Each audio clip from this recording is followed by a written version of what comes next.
moving on to area chart. Area chart is like a time series, right? But it definitely needs a breakdown.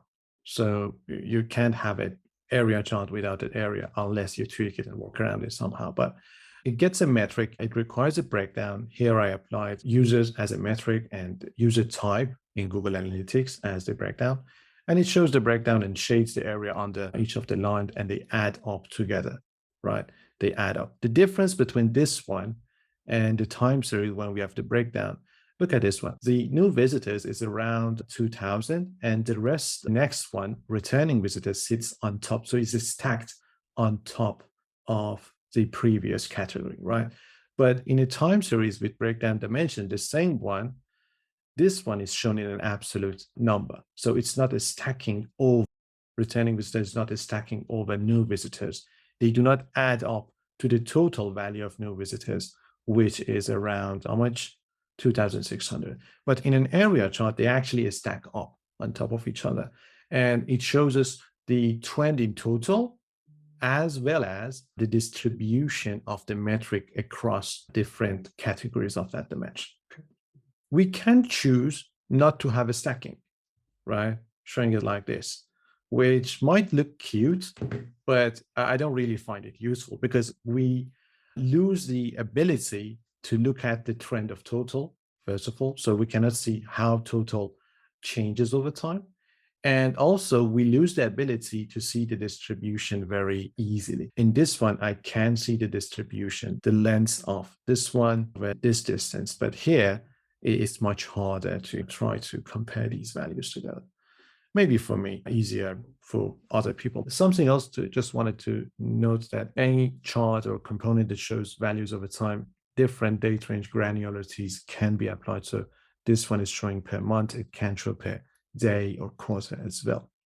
Now, we have another one, which is really interesting, and it is 100% stacking. So instead of stacking these two values together to the total value, it stacks them to 100%.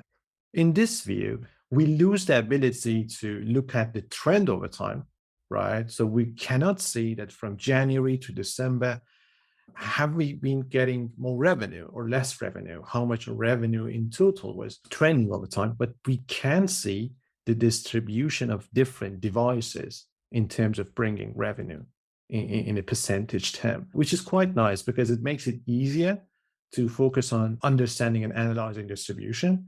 But yeah, it makes it impossible to analyze the total trend.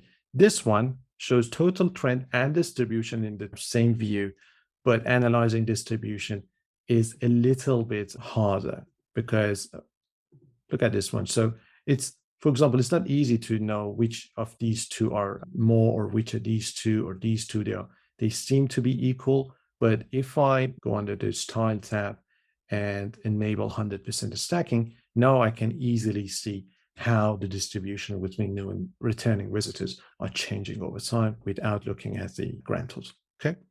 And the way of just adjusting all of these settings is, again, selecting the component, the chart, and doing it, accessing these settings under the style tab. Oh, you want to know about this one? Yeah. Oh, yeah. So this is telling us that this is an area chart. And if we click on this, we can change it to any other visualization.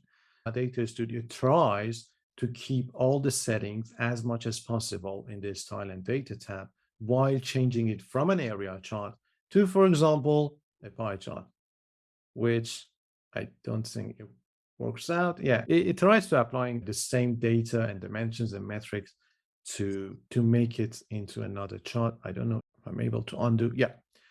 So this is basically allows you to switch the same component and change the chart type. Does it answer your question? Okay. Yep. Okay.